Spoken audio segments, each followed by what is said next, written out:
प्रभु की स्तुति। आप इस चैनल को रोजाना सुनकर 1 साल में बाइबल पढ़ सकते हैं। Please subscribe and support. आज के बाइबल अध्याय। गिनती की पुस्तक अध्याय 27। गिनती की पुस्तक अध्याय 27। सलोफाद की बेटियों की बिनती। तब यूसुफ के पुत्र मनश्शे के वंश के कुलों में से सलोफाद, जो हेपेर का पुत्र और गिलाद का पोता और मनश्शे के पुत्र माकीर का परपोता था, उसकी बेटियां जिनके नाम महला, नोआ, होगला, मिल्का और तिरसा है, वे पास आए। और वे मूसा और एलियाजर याजक और प्रधानों और सारी मंडली के सामने मिलाप वाले तंबू के द्वार पर खड़ी होकर कहने लगी, हमारा पिता जंगल में मर गया। परंतु वह उस मंडली में का न था जो कोरह की मंडली के संग होकर यहोवा के विरुद्ध इकट्ठी हुई थी। वह अपने ही पाप के कारण मरा और उसके कोई पुत्र न था। तो हमारे पिता का नाम उसके कुल में से पुत्र न होने के कारण क्यों मिट जाए? हमारे चाचाओं के बीच हमें भी कुछ भूमि निज भाग करके दे दे। उनकी यह विनती मूसा ने यहोवा को सुनाई। यहोवा ने मूसा से कहा, सलोफाद की बेटियां ठीक कहती है, इसलिए तू उनके चाचाओं के बीच उनको भी अवश्य ही कुछ भूमि निज भाग करके दे, अर्थात उनके पिता का भाग उनके हाथ सौंप दे। और इस्राएलियों से यह कहा कि यदि कोई मनुष्य निपुत्र मर जाए तो उसका भाग उसकी बेटी के हाथ सौंपना, और यदि उसके कोई बेटी भी न हो तो उसका भाग उसके भाइयों को देना, और यदि उसके भाई भी न हो तो उसका भाग उसके चाचाओं को देना, और यदि उसके चाचा भी न हो तो उसके कुल में से उसका जो कुटुंबी सबसे समीप हो उसको उसका भाग देना, कि वह उसका अधिकारी हो। इस्राएलियों के लिए यह न्याय की विधि ठहरेगी, जैसे कि यहोवा ने मूसा को आज्ञा दी थी। यहोशू के मूसा के स्थान पर नियुक्त किए जाने का वर्णन। फिर यहोवा ने मूसा से कहा, इस अबारीम नाम पर्वत के ऊपर चढ़ के उस देश को देख ले जिसे मैंने इस्राएलियों को दिया है, और जब तू उसको देख लेगा तब अपने भाई हारून की नाई तू भी अपने लोगों में जा मिलेगा, क्योंकि सीन नाम जंगल में तुम दोनों ने मंडली के भड़कने के समय मेरी आज्ञा को तोड़कर मुझसे बलवा किया और मुझे सोते के पास उनकी दृष्टि में पवित्र नहीं ठहराया। यह मरीबा नाम सोता है जो सीन नाम जंगल के कादेश में है। मूसा ने यहोवा से कहा, यहोवा जो सारे प्राणियों की आत्माओं का परमेश्वर है, वह इस मंडली के लोगों के ऊपर किसी पुरुष को नियुक्त कर दे जो उसके सामने आया जाया करे और उनका निकालने और पैठाने वाला हो, जिससे यहोवा की मंडली बिना चरवाहे की भेड़ बकरियों के समान न रहे। यहोवा ने मूसा से कहा, तू नून के पुत्र यहोशू को लेकर उस पर हाथ रख। वह तो ऐसा पुरुष है जिसमें मेरा आत्मा बसा है, और उसको एलियाजर याजक के और सारी मंडली के सामने खड़ा करके उनके सामने उसे आज्ञा दे, और अपनी महिमा में से जो कुछ उसे दे, जिससे इस्राएलियों की सारी मंडली उसकी माना करे, और वह एलियाजर याजक के सामने खड़ा हुआ करे, और एलियाजर उसके लिए यहोवा से उरीम की आज्ञा पूछा करे, और वह इस्राएलियों की सारी मंडली समेत उसके कहने से जाया करे और उसी के कहने से लौट भी आया करे। यहोवा की इस आज्ञा के अनुसार मूसा ने यहोशू को लेकर एलियाजर याजक और सारी मंडली के सामने खड़ा करके उस पर हाथ रखे और उसको आज्ञा दी, जैसे कि यहोवा ने मूसा के द्वारा कहा था। गिनती की पुस्तक अध्याय 28। गिनती की पुस्तक अध्याय 28। नियत नियत समयों के विशेष विशेष बलिदान। फिर यहोवा ने मूसा से कहा, इस्राएलियों को यह आज्ञा सुना कि मेरा चढ़ावा अर्थात मुझे सुखदायक सुगंध देने वाला मेरा हव्य रूपी भोजन तुम लोग मेरे लिए उनके नियत समयों पर चढ़ाने के लिए स्मरण रखना। और तू उनसे कह कि जो जो तुम्हें यहोवा के लिए चढ़ाना होगा वे ये है, अर्थात नित्य होमबलि के लिए एक एक वर्ष के 2 निर्दोष भेड़ी के बच्चे प्रतिदिन चढ़ाया करें। एक बच्चे को भोर को और दूसरे को गोधूली के समय चढ़ाना। और भेड़ के बच्चे के पीछे 1/4 हीन कूट के निकाले हुए तेल से सने हुए एपा के 10वें अंश मैदे का बलिदान चढ़ाना। यह नित्य होमबलि है, जो सिनै पर्वत पर यहोवा का सुखदायक सुगंध वाला हव्य होने के लिए ठहराया गया। और उसका अर्घ्य प्रति एक भेड़ के बच्चे के संग 1/4 हीन हो। मदिरा का यह अर्घ्य यहोवा के लिए पवित्र स्थान में देना। और दूसरे बच्चे को गोधूली के समय चढ़ाना। अन्नबलि और अर्घ्य समेत भोर के होमबलि की नाई उसे यहोवा को सुगंधदायक सुगंध देने वाला हव्य करके चढ़ाना। फिर विश्राम दिन को 2 निर्दोष भेड़ के 1 साल के नर बच्चे और अन्नबलि के लिए तेल से सना हुआ एपा का 2/10वां अंश मैदा अर्घ्य समेत चढ़ाना। नित्य होमबलि और उसके अर्घ्य के अलावा प्रत्येक विश्राम दिन का यही होमबलि ठहरा है। फिर अपने महीने के आरंभ में प्रतिमास यहोवा के लिए होमबलि चढ़ाना, अर्थात 2 बछड़े, 1 मेंढा और 1 वर्ष के निर्दोष भेड़ के 7 बच्चे। और बछड़े पीछे तेल से सना हुआ एपा का 3/10वां अंश मैदा और उस 1 मेंढे के साथ तेल से सना हुआ एपा का 2/10वां अंश मैदा। और प्रत्येक भेड़ के बच्चे के पीछे तेल से सना हुआ एपा का 10वां अंश मैदा। उन सबों को अन्नबलि करके चढ़ाना। वह सुखदायक सुगंध देने के लिए होमबलि और यहोवा के लिए हव्य ठहरेगा। और उसके साथ ये अर्घ हो, अर्थात बछड़े पीछे आधे हीन, मेंढे के साथ 1/3 हीन और भेड़े के बच्चे पीछे 1/4 हीन दाख मधु दिया जाए। वर्ष के सब महीनों में से प्रति 1 महीने का यही होमबलि ठहरे। और 1 बकरा पाप बलि करके यहोवा के लिए चढ़ाया जाए। यह नित्य होमबलि और उसके अर्घ के अलावा चढ़ाया जाए। फिर पहले महीने के 14वें दिन को यहोवा का फसह हुआ करे और उसी महीने के 15वें दिन को पर्व लगा करें। 7 दिन तक अखमीरी रोटी खाई जाए। पहले दिन पवित्र सभा हो और उस दिन परिश्रम का कोई काम न किया जाए। उसमें तुम यहोवा के लिए एक हव्य अर्थात होमबलि चढ़ाना। सो 2 बछड़े, 1 मेंढा और 1 वर्ष के 7 भेड़ के बच्चे हो। ये सब निर्दोष हो और उनका अन्नबलि तेल से सने हुए मैदे का हो। बछड़े पीछे एपा का 3/10वां अंश और मेंढे के 7 एपा का 2/10वां अंश मैदा हो। और 7 भेड़ों के बच्चों में से एक प्रतिदिन बच्चे पीछे एपा का 10वां अंश चढ़ाना। और 1 बकरा भी पाप बलि करके चढ़ाना, जिससे तुम्हारे लिए प्रायश्चित्त हो। भोर का होमबलि जो नित्य होमबलि ठहरा है, उसके अलावा इनको चढ़ाना।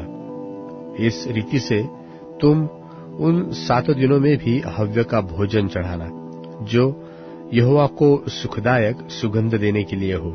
यह नित्य होमबलि और उसके अर्घ के अलावा चढ़ाया जाए। और 7वें दिन भी तुम्हारी पवित्र सभा हो और उस दिन परिश्रम का कोई काम न करना। फिर पहली उपज के दिन में जब तुम अपने 8वारे नाम पर्व में यहोवा के लिए नया अन्नबलि चढ़ाओगे, तब भी तुम्हारी पवित्र सभा हो, और परिश्रम का कोई काम न करना, और एक होम बलि चढ़ाना जिससे यहोवा के लिए सुखदायक सुगंध हो, अर्थात 2 बछड़े, 1 मेंढा और 1 वर्ष के 7 भेड़ के बच्चे, और उनका अन्नबलि तेल से सने हुए मैदे का हो, अर्थात बछड़े पीछे एपा का 3/10वां अंश, और मेंढे के संग एपा का 2/10वां अंश, और 7 भेड़ के बच्चों में से 1 बच्चे के पीछे एपा का 10वां अंश मैदा चढ़ाना, और 1 बकरा भी चढ़ाना जिससे तुम्हारे लिए प्रायश्चित्त हो। ये सब निर्दोष हो, और नित्य होम बलि और उसके अन्न बलि और अर्घ के अलावा इसको भी चढ़ाना। कुरिन्थियों के नाम पौलुस प्रेरित की पहली पत्री, पहला अध्याय। पौलुस की ओर से जो परमेश्वर की इच्छा से यीशु मसीह का प्रेरित होने के लिए बुलाया गया, और भाई सोस्थिनेस की ओर से परमेश्वर की उस कलीसिया के नाम जो कुरिन्थुस में है, अर्थात उनके नाम जो मसीह यीशु में पवित्र किए गए और पवित्र होने के लिए बुलाए गए हैं, और उन सब के नाम भी जो हर जगह हमारे और अपने प्रभु यीशु मसीह के नाम की प्रार्थना करते हैं। हमारे पिता परमेश्वर और प्रभु यीशु मसीह की ओर से तुम्हें अनुग्रह और शांति मिलती रहे। मैं तुम्हारे विषय में अपने परमेश्वर का धन्यवाद सदा करता हूँ, इसलिए कि परमेश्वर का यह अनुग्रह तुम पर मसीह यीशु में हुआ, कि उसमें होकर तुम हर बात में अर्थात सारे वचन और सारे ज्ञान में धनी किए गए, कि मसीह की गवाही तुम में पक्की निकली, यहाँ तक कि किसी वरदान में तुम्हें घटी नहीं, और तुम हमारे प्रभु यीशु मसीह के प्रकट होने की बाट जोहते रहते हो। वह तुम्हें अंत तक दृढ़ भी करेगा कि तुम हमारे प्रभु यीशु मसीह के दिन में निर्दोष ठहरो। परमेश्वर सच्चा है, जिसने तुमको अपने पुत्र हमारे प्रभु यीशु मसीह की संगति में बुलाया है। हे भाइयों, मैं तुमसे यीशु मसीह जो हमारा प्रभु है उसके नाम के द्वारा विनती करता हूँ कि तुम सब एक ही बात कहो और तुम में फूट न हो, परंतु एक ही मन और एक ही मत होकर मिले रहो। क्योंकि हे भाइयों, खलोए के घराने के लोगों ने मुझे तुम्हारे विषय में बताया है कि तुम में झगड़े हो रहे हैं। मेरा कहना यह है कि तुम में से कोई तो अपने आप को पौलुस का, कोई अपुल्लोस का, कोई कैफा का, कोई मसीह का कहता है। क्या मसीह बट गया? क्या पौलुस तुम्हारे लिए क्रूस पर चढ़ाया गया, या तुम्हें पौलुस के नाम पर बपतिस्मा मिला? मैं परमेश्वर का धन्यवाद करता हूँ कि क्रिस्पुस और गयुस को छोड़ मैंने तुम में से किसी को भी बपतिस्मा नहीं दिया।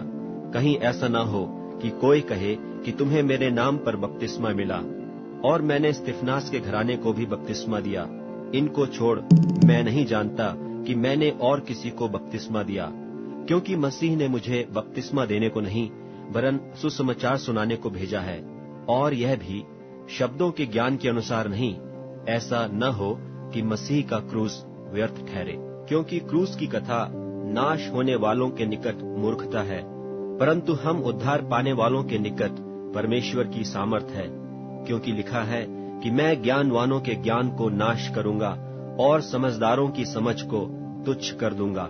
कहाँ रहा ज्ञानवान, कहाँ रहा शास्त्री, कहाँ इस संसार का विवादी? क्या परमेश्वर ने संसार के ज्ञान को मूर्खता नहीं ठहराया?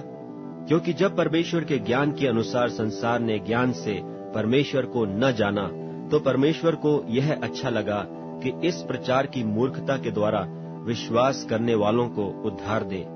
यहूदी तो चिन्ह चाहते हैं और यूनानी ज्ञान की खोज में हैं, परंतु हम तो उस क्रूस पर चढ़ाए हुए मसीह का प्रचार करते हैं, जो यहूदियों के निकट ठोकर का कारण और अन्य जातियों के निकट मूर्खता है, परंतु जो बुलाए हुए हैं, क्या यहूदी क्या यूनानी, उनके निकट मसीह परमेश्वर की सामर्थ और परमेश्वर का ज्ञान है।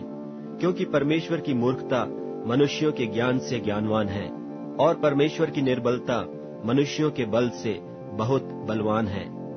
हे भाइयों, अपने बुलाए जाने को तो सोचो कि न शरीर के अनुसार बहुत ज्ञानवान और न बहुत सामर्थी और न बहुत कुलीन बुलाए गए, परंतु परमेश्वर ने जगत के मूर्खों को चुन लिया है कि ज्ञानवानों को लज्जित करे, और परमेश्वर ने जगत के निर्बलों को चुन लिया है कि बलवानों को लज्जित करे।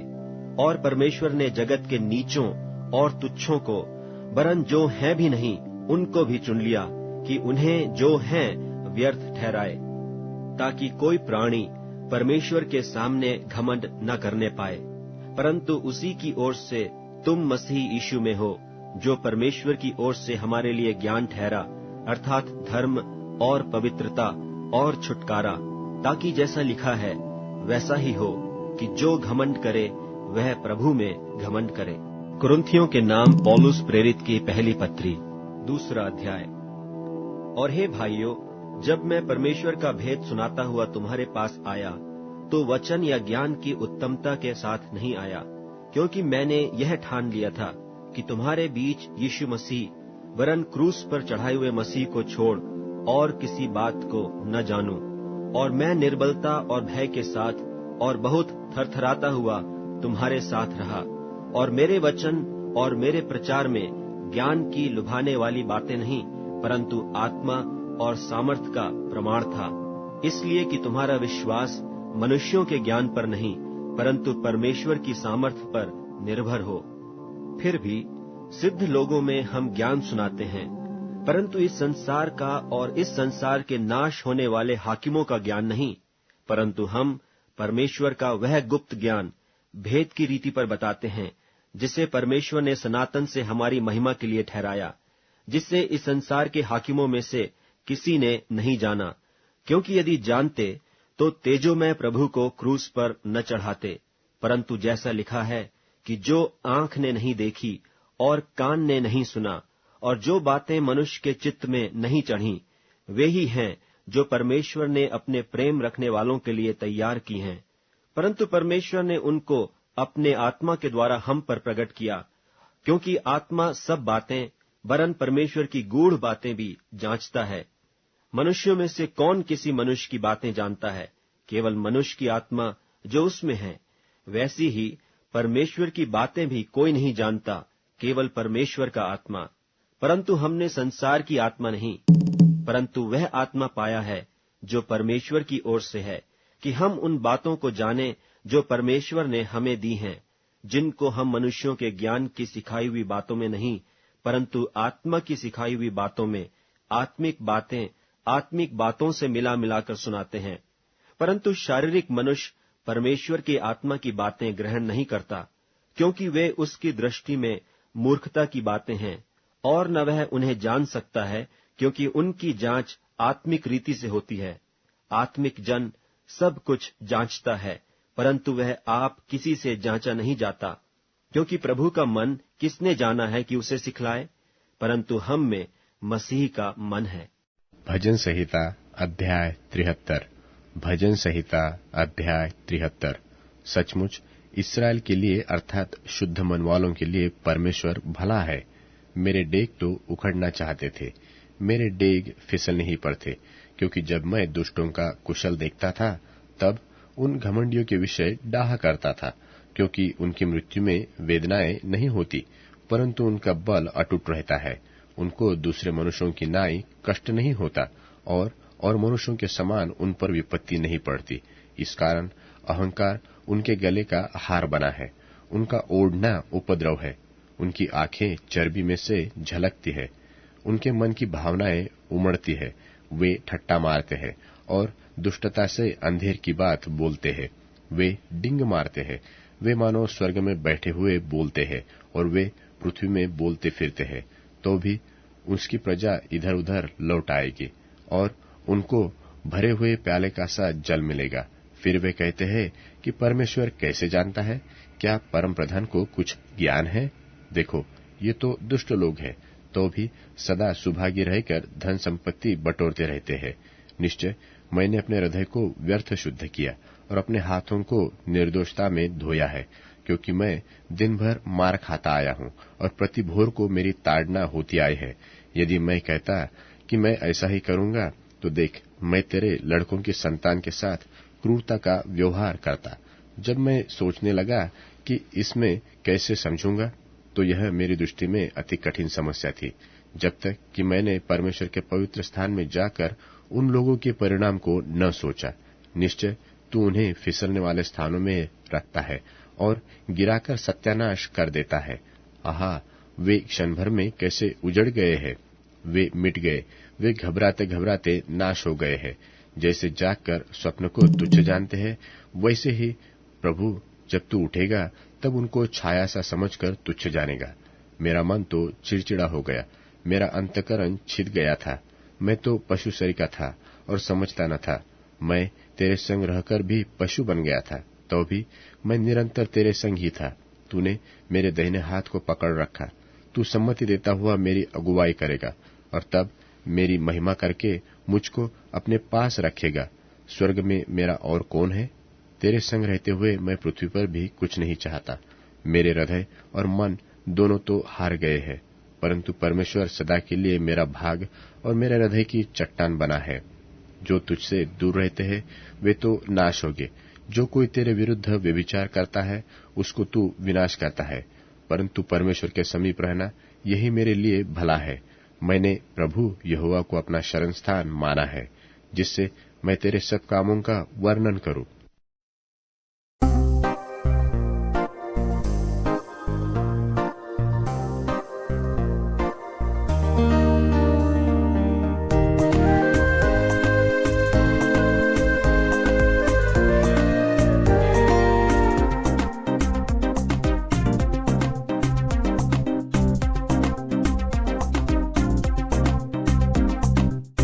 यीशु जी हमारे विश्वास को बढ़ा दे। तुझ पर विश्वास करने वाले लज्जित कभी ना होंगे। तुझ पर विश्वास करने वाले लज्जित कभी ना होंगे। प्यारे यीशु जी हमारे विश्वास को बढ़ा दे।